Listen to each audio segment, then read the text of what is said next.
నెలలుగా ఎక్కడ కూడా ఒక్క రోజు సెలవు తీసుకోకుండా ప్రజలకు మనల్ని నమ్మి మనకు ఒక అవకాశం ఇచ్చిర్రు. వాళ్ళ ఆశయాలను నెరవేర్చాలని చెప్పేసి అనునిత్యం ప్రయత్నం చేస్తూ ముందుకు పోతా ఉన్న విషయం మీకు అందరికి కూడా తెలుసు. ముఖ్యంగా 6 గ్యారంటీ పథకాలలో ఇక్కడ మహిళా తల్లులు చాలా మంది ఉన్నారు. వచ్చిన 2 రోజుల్లోనే ఆర్టీసీ బస్సులలో మహిళలకు ఉచిత బస్సు సౌకర్యం కల్పించడం. ఎక్కడ చూసినా కూడా కొన్ని కోట్ల మంది మహిళలు తెలంగాణ రాష్ట్రంలో ఇప్పటికే ఈ 15 నెలల కాలంలో బస్సులలో ఉచిత ప్రయాణం చేసిరు. దాదాపు ఆ బస్సు ప్రయాణానికి సంబంధించి 5,500 కోట్ల రూపాయలు మీ తరపున మహిళల తరపున ప్రభుత్వం ఈరోజు ఆర్టీసీ కట్టిన విషయం కూడా ఈ సందర్భంగా మీకు గుర్తు చేస్తా ఉన్నా. అదే కాకుండా ముఖ్యంగా ఈరోజు ఆరోగ్యశ్రీ పథకం బ్రహ్మాండంగా ప్రజలు ఉపయోగించుకుంటా ఉన్నారు. దాంతో పాటు ముఖ్యంగా ఈరోజు రైతులకు మాట ఇచ్చిన ఆ రోజు ఖచ్చితంగా మీకు 2 లక్షల లోపు రుణాలు మాఫీ చేస్తామని మీకు ఇచ్చిన మాట. ఎంత ఇబ్బందులున్నా ఆర్థికంగా రాష్ట్ర పరిస్థితి బాగా లేకపోయినా 2 లక్షల లోపు రుణాలు మాఫీ చేసినాం. మీ గ్రామంలో దాదాపు 3,55,00,000 రూపాయలు ఒక రాచాల గ్రామంలోనే రుణాలు మాఫీ చేసినామంటే ఒక్కసారి ఆలోచన చేయండి. 3,55,00,000 రైతుల అకౌంట్లలో జమ చేసి ఆ రైతుల రుణాలు మాఫీ చేసిన ఘనత ఈరోజు మన ప్రజా ప్రభుత్వం అని కూడా ఈ సందర్భంగా గుర్తు చేస్తున్నా. అదేవిధంగా చాలా మంది మహిళలు కరెంటు బిల్లులు కట్టలేక ఇంటికి కరెంటు బిల్లు వస్తే ఇబ్బందులు పడ్డ విషయం మా దృష్టికి వచ్చి ఆ రోజు మాట ఇచ్చినాం. మీకు గృహజ్యోతి పథకం తీసుకొచ్చి 200 యూనిట్ల కరెంటు ఉచితంగా ఇస్తామని ఆ రోజు మాట ఇచ్చి ఈరోజు మా కేంద్రాల ద్వారా ప్రభుత్వానికి ఇచ్చిర్రో వాళ్లకు మద్దతు ధరతో పాటు మీ గ్రామంలో దాదాపు 35 లక్షల రూపాయలు సన్న ఓట్లకు బోనస్ కూడా ఇచ్చినామని కూడా ఈ సందర్భంగా మాట ఇస్తా ఉన్నాం. ఈరోజు ముఖ్యంగా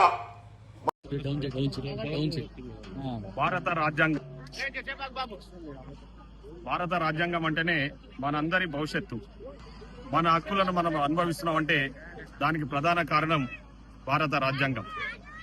ఆ భారత రాజ్యాంగం రచించి 75 సంవత్సరాలు పూర్తయిన సందర్భంగా ఆ భారత రాజ్యాంగం రచించిన గొప్ప మేధావి, ప్రపంచ మేధావి భారతరత్న డాక్టర్ బాబాసాహెబ్ అంబేద్కర్ గారిని గుర్తు చేసుకుంటూ, అదేవిధంగా ఈ భారతదేశానికి స్వాతంత్రం సిద్ధించడంలో కీలక పాత్ర పోషించిన మహాత్మా గాంధీ గారిని గుర్తించుకుంటూ ఈరోజు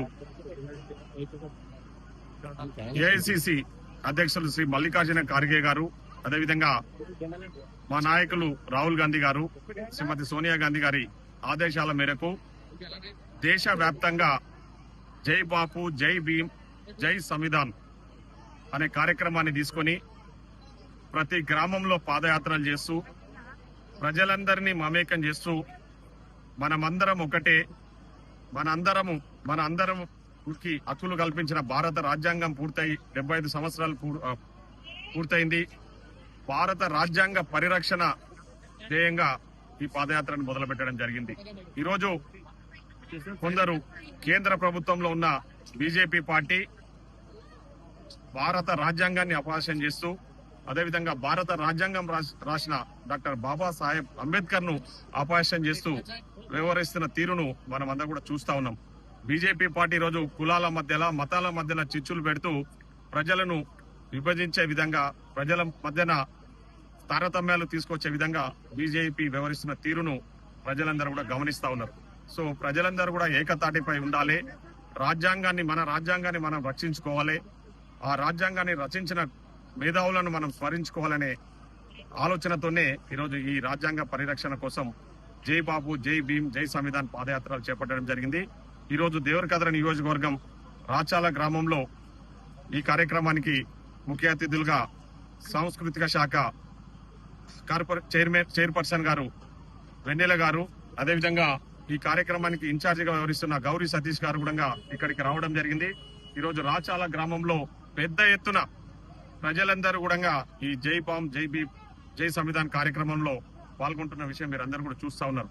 ఇవే కాకుండా ఈరోజు ముఖ్యంగా ఎన్నికలలో మేము ఇచ్చిన హామీలన్నీ కూడా నెరవేర్చిన సందర్భంగా ప్రజలకు ముఖ్యంగా ఈరోజు పేదోడి కళ ఇందిరమ్మ ఇల్లు, అదేవిధంగా పేదోళ్ళందరూ కూడా ధనవంతులతో సమానంగా సన్న బియ్యం తినాలనే ఆలోచనతోన భారతదేశంలో ఏ రాష్ట్రంలో లేని విధంగా ఈరోజు తెలంగాణ రాష్ట్రంలో సన్న బియ్యం కార్యక్రమానికి మన ఉగాది పండుగ రోజు శ్రీకారం చుట్టడం జరిగింది.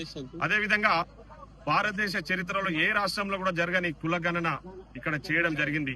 అదే కాకుండా ఎస్సీ కేటగిరైజేషన్ 30 సంవత్సరాలుగా ఈ కులం అంటే ఎస్సీ వర్గీకరణ కోసం పోరాటాలు చేస్తా ఉన్న విషయం మనందరికీ కూడా తెలుసు. ఇవన్నీ కూడా ఈ రోజు అమల్లోకి తీసుకొచ్చి ముఖ్యంగా నిన్ననే మనందరికీ కూడా తెలుసు భూమి కోసం భుక్తి కోసం ఎన్నో పోరాటాలు జరిగినాయి ఈ రాష్ట్రంలో. సో అట్లాంటి భూమికే తూడ్చుపోల్చే విధంగా బీఆర్ఎస్ పార్టీ అధికారంలోకి వచ్చినాక 2020లో ధరణి చట్టాన్ని తీసుకొచ్చేసి పేదోళ్ల భూములు కాజేసిన విషయాన్ని కూడా మనందరికీ కూడా తెలుసు. సో ఈ రోజు ఆ ధరణి వల్ల నష్టపోయిన రైతులను ఆదుకోవాలి అని చెప్పేసి నిన్ననే భూభారతి చట్టాన్ని తీసుకురావడం జరిగింది. ఇవన్నీ కూడా ప్రజలకు తెలిసే విధంగా ప్రజల్లోకి తీసుకెళ్లాలనే మేము ఈ కార్యక్రమానికి ఇంతటి మంచి కార్యక్రమానికి శ్రీకారం చుట్టినాం.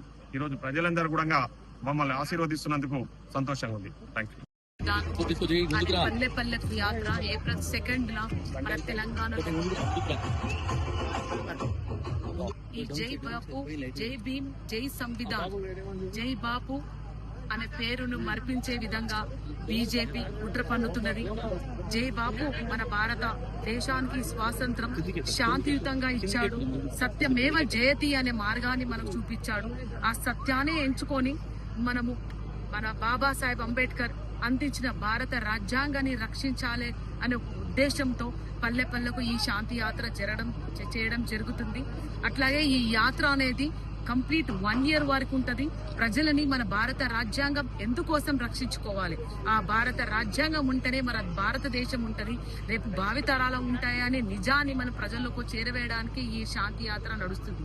అట్లాగే మన కాంగ్రెస్ పార్టీ ఆధ్వర్యంలో మన ప్రభుత్వం ఇచ్చిన హామీలు, మనం ఎన్ని హామీలు సంవత్సరం లోపట భారత చరిత్రలో ఎక్కడ లేని విధంగా సంవత్సరం లోపల ఎన్ని హామీలు మనం నిర్వహించాము. అట్లాగే కొత్త పథకాలు తీసుకొచ్చి ప్రజల్లోకి ఎలా వెళ్తున్నామని ప్రజల ఎమ్మెల్యే ఎలక్షన్స్ అప్పుడే కాదు తర్వాత కూడా మనం ప్రజల్లోకి వెళ్లాల్సిన బాధ్యత ఎమ్మెల్యేలకు ప్రజా నాయకులు ఉంది అని తెలియజేస్తూ మళ్ళొక్కసారి ప్రజలోకి వెళ్లడం జరుగుతుంది.